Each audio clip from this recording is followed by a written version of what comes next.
On this episode of Carnage, we're going to upgrade the fuel system on the Trolvo and crank up the power.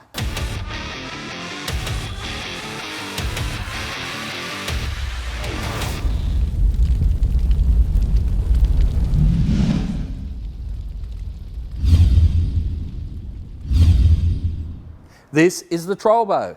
It's a Volvo project car that we bought cheap. It's got a 1JZ engine in it from a Toyota Sora. We've converted it to a single turbo. It's got bigger injectors, a bigger pump, a few other things, but the engine is internally stock and it is fast. So if you watched the last episode of the Trolvo, you'll know that we took this thing out to Portland, ran it on the 8th mile, and it went 735 at 97 mile an hour over the 8th, which equates to like 1140 or thereabouts. But you got to remember, that pass was off the foot brake. Now we ran into some problems with the fuel system. It didn't have enough fuel flow to support the boost we're running. We're running 21 pounds at the time. And while it got down the track and it was okay, when we started to really lean on the start line, we ran into fuel issues down the run. So we turned down the boost to about 16 pounds, 16 and a half pounds thereabouts.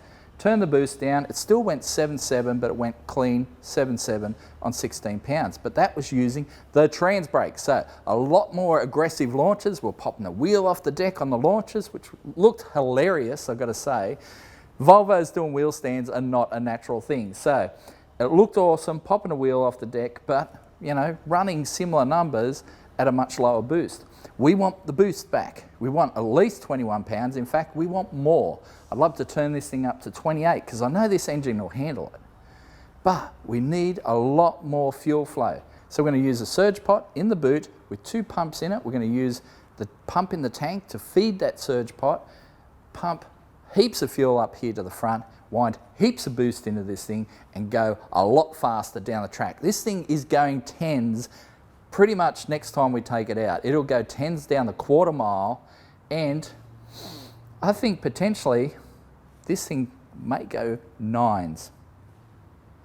Bold prediction, but I think we'll get this car into the 9s at some point. It feels that quick.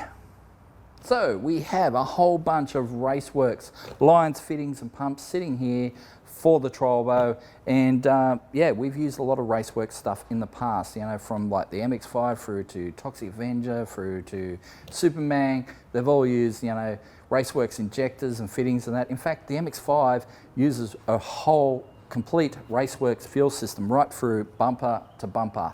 It's all Raceworks gear and it's been super reliable. So yeah, all this stuff was actually destined for the Superman, and the Superman has a single Raceworks pump in the tank.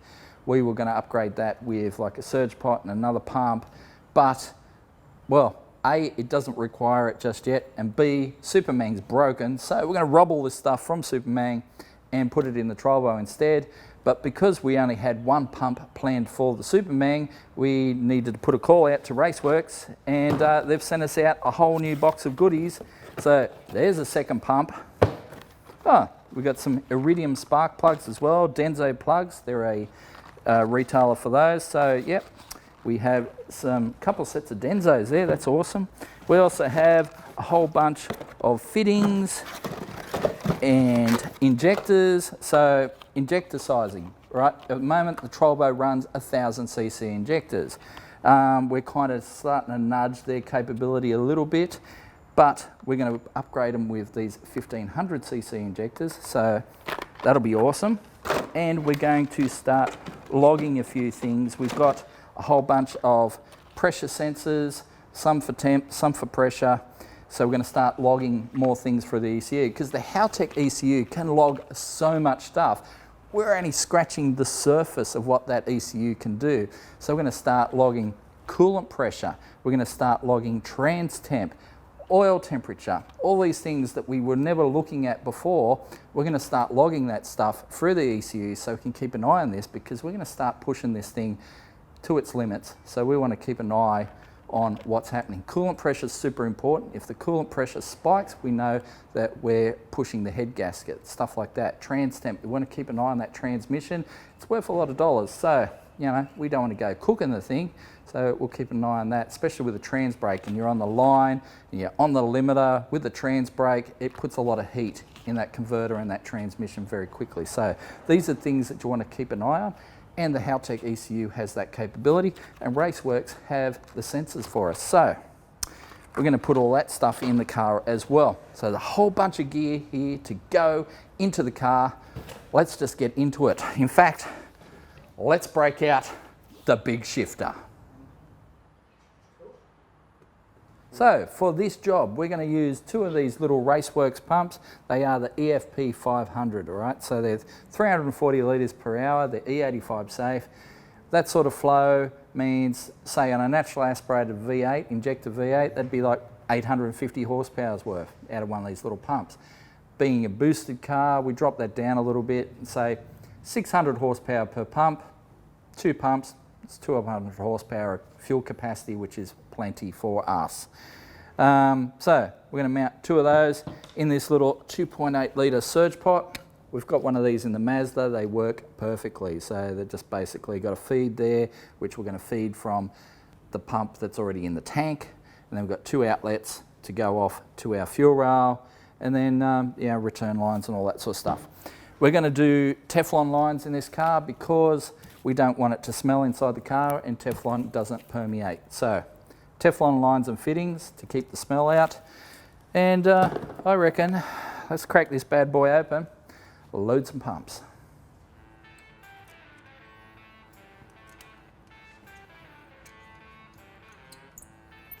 So we'll just pop the top off. As you can see, there's the cradle. So two pumps just sitting there, easy to fit. A little O-ring in the top to stop any sort of leakage between the CNC top and the side. But yeah, like I said, 2.8 litre capacity. There's going to be plenty of flow out of this bad boy. So we'll get our pumps mounted in the cradle, and then in we go, and then we wire it up, and Bob's your uncle. Actually, he's my cousin. So our pumps come with these little rubber hoses, but we're not going to use them. We're going to use these little white sections that come in the kit with the surge tank. Now these are PTFE, polytetrafluoroethylene is the correct name, or Teflon as you more commonly know it, but we don't want to piss off DuPont, being it's their trademark. PTFE. Right, so we're going to get these on our little nozzles here and whack some pumps on. Away we will go.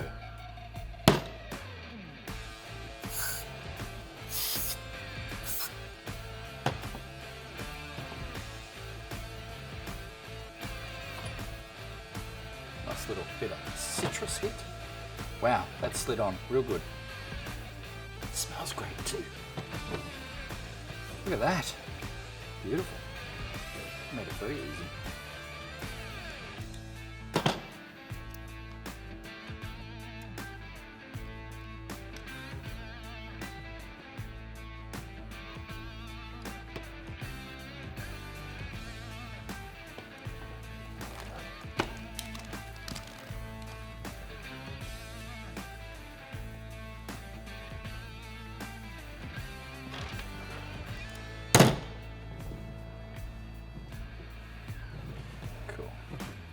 Alright, so when wiring these pumps, the most important part, of course, is to actually know where you're connecting it through. So there's like little bulkhead connectors here. So looking at the top, we see negative on the outside, positive on the inside. So positive, positive, negative, negative. Alright, so again, negative, positive, positive, negative. So just remember which way your connectors are. Don't want to get it backwards. I don't think the pumps would like it. Just make sure you position your positive leads so they're not arcing out across any of the metal surfaces or the herbs.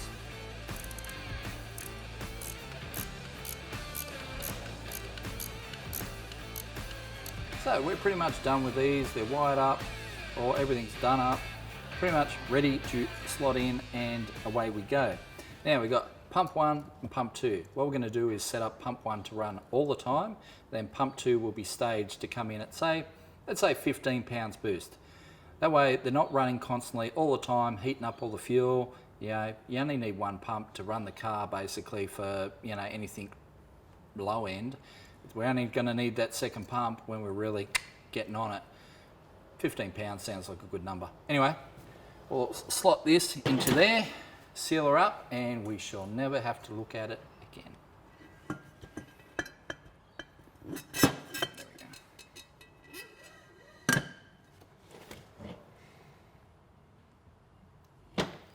Beautiful. So I'll just do them loose at the moment because we may need to rotate the top at a later date, depending on how it sits in the car. But basically, that is ready to go in the car, and then we can run some lines, some wires to it. Pretty much job done. So our surge pot is together with its two pumps inside. Now, positioning. I was going to stick it right up the front here, somewhere like there, kind of out of the way, which would have been great, except in line with these little bungs is a dirty grate rail where the pen hard bar goes. That means we're not going to be able to drill through there or run any bolts through there or anything to hold the thing in. So I've kind of decided, I was thinking this side, but that's the spare wheel well, and it kind of has another spare wheel well over here, although it's not a spare wheel well. That's the spare wheel well there. This is just a space that looks like one, and you can actually get a spare in there if you want to, but it's also a good place to position our surge pot. It's kind of out of the way, means we can still use the boot when we go away, you know, not that we, you know, go anywhere on the street, but when we go away on trips, we pack the boot with, you know, spares and gear, and then we unpack it at the track or whatever. You know, you can fit tables in here. The boot's huge. It's great. So why mess with that? But that's a nice little recess down there to put the surge pot. And I figure, might as well use it. Right, now that we've decided on the positioning of our surge pot, we have an issue in that the floor in that area is not flat. It's kind of concave. So to make it flat, we could do all sorts of trickery, like, you know, cut a nice little sheet and grind and weld and all that sort of stuff, and create a nice flat position where that will sit. Or we can do it the Carnage way. Make the floor flat. What did you expect? This is Carnage.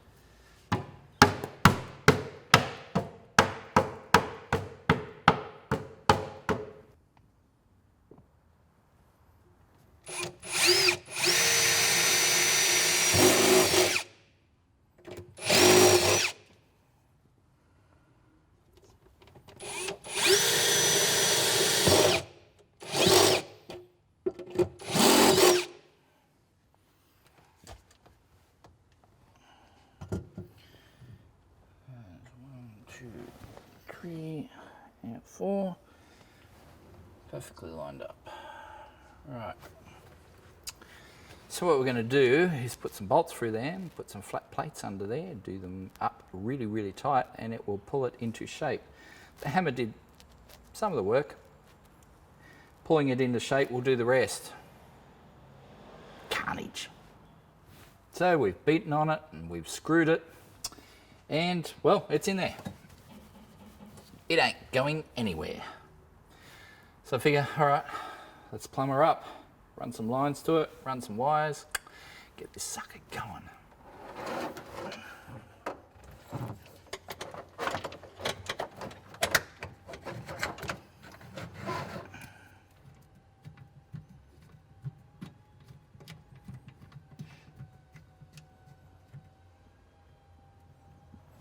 We'll tighten all that up later, but that'll go to there, and this one will go around to there.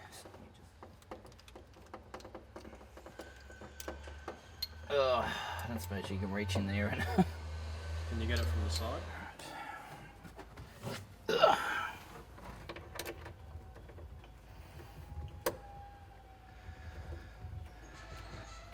So what we've done is we've put a bulkhead fitting down through the floor there. Obviously we need to tighten it up, but that's basically how it's going to sit. So this will be the supply line for the surge pot. So under here we've already got a -8 rubber line attached to the original feed hose. We'll cut that a bit short, put a push-on fitting on it. It will go 90 degrees up into the bulkhead, feed the surge pot, and then we'll have the 2 pumps feeding out of the surge pot, probably into another bulkhead fitting, and that will go out to the front of the car. But yeah, it's a plan. So we've got our surge tank mounted, we've got our lines run, well most of the lines run. We still have to do our return and our overflow, but they're not big jobs. So, but yeah, we've used Teflon lines because they don't breathe, we won't get any of that fuel smell in the car. We've used a couple of bulkhead fittings down here, go through the floor. So they're all sealed up, ready to go. So one of those is a feed, one is the feed to the surge pot, the middle one here, and then these 2 outlets here are one from pump 1, pump 2. So pump 1 will run the car all the time. Pump 2 will come in at boost, so let's say 15 pounds of boost. So that should work pretty well. They obviously go into a Y piece here under the filler neck and then back down through the floor. Now, under the floor, we're going to just do a rubber line like the normal push lock hose that we've got, and we've got one under there already, -8 push lock, but it's already got a cut and a joiner in there because if you remember way back when we first put this thing together, we had 2 pumps. We had a pump in the tank and then we had an 044 under the floor pan. Now, the problem with that was that feeding pressure into the 044 was not a good idea, didn't like it at all, and therefore it created a restriction in the line and actually limited how much fuel capacity we had. So we removed the 044, just put a joiner in there and away we went.